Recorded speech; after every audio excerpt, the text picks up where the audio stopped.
നമ്മുടെ മാവിൽ നമുക്കൊരു നാട്ടുമാവുണ്ട് പറമ്പിലെ. അപ്പം അതിൻ്റെ മാങ്ങയൊക്കെ പറിച്ചു. അപ്പം കുറച്ച് അച്ചാറിടണം, ഉണങ്ങണം, അങ്ങനെ കുറേ പരിപാടിയുണ്ട്.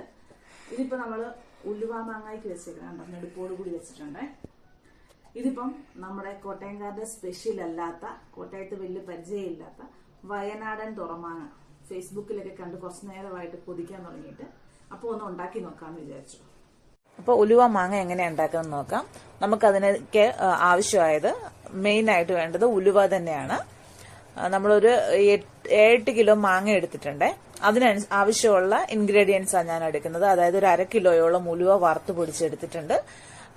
ഏകദേശം 1/2 കിലോയോളം തന്നെ ഉപ്പ് എടുത്തിട്ടുണ്ട്.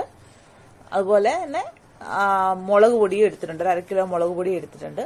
ഇതെല്ലാം കൂടെ നന്നായിട്ട് മിക്സ് ചെയ്തെടുക്കുക. ഒരു കാര്യം ശ്രദ്ധിക്കുക, പാത്രത്തിലോ സ്പൂണിലോ മാങ്ങയിലോ ഒന്നും നനവുണ്ടാവാൻ പാടില്ല കേട്ടോ. അങ്ങനെ ആകുമ്പോൾ ഇത് പെട്ടെന്ന് അഴുക്കായി പോവും.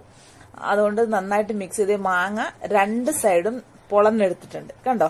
അപ്പൊ ഇതിലേക്ക് നമ്മൾ എടുത്തു വെച്ചിട്ടുള്ള മിക്സ് 2 സൈഡിലും ചേർത്ത് നന്നായിട്ട് പ്രസ് ചെയ്ത്, മാങ്ങ അണ്ടിയിൽ നിന്ന് വിട്ടുപോകാതെ വേണം ചെത്തിയെടുക്കാൻ.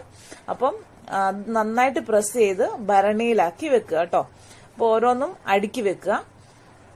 അപ്പൊ നമ്മുടെ വീഡിയോസ് ഇഷ്ടമാകുവാണെങ്കിൽ നമ്മുടെ ചാനൽ സബ്സ്ക്രൈബ് ചെയ്യാൻ മറക്കരുത്. കൂടുതൽ വീഡിയോസിനായി നമ്മുടെ ചാനൽ സബ്സ്ക്രൈബ് ചെയ്യുകയും ബെല്ലൈക്കൺ ക്ലിക്ക് ചെയ്യുകയും ചെയ്യണം കേട്ടോ. അങ്ങനെയാണെങ്കിൽ വരുന്ന വീഡിയോസ് പെട്ടെന്ന് തന്നെ കാണാൻ പറ്റും. അതുപോലെ തന്നെ നിങ്ങളുടെ അഭിപ്രായങ്ങളും നിർദ്ദേശങ്ങളും നമുക്ക് കമന്റായി.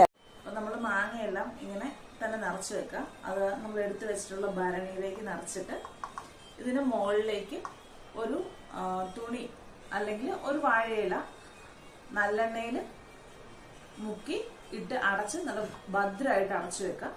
ഒരു 3-4 മാസം കഴിയുമ്പോഴത്തേനും നമുക്കിത് തുറക്കാം. നല്ല മഴ പിടിക്കുമ്പോഴത്തേനും ചൂട് കഞ്ഞിയിലൂടെ കഴിക്കാൻ സൂപ്പറാണ്. ഉണ്ടാക്കാത്തവര് ഒന്നും ഉണ്ടാക്കി നോക്കിക്കോ കേട്ടോ.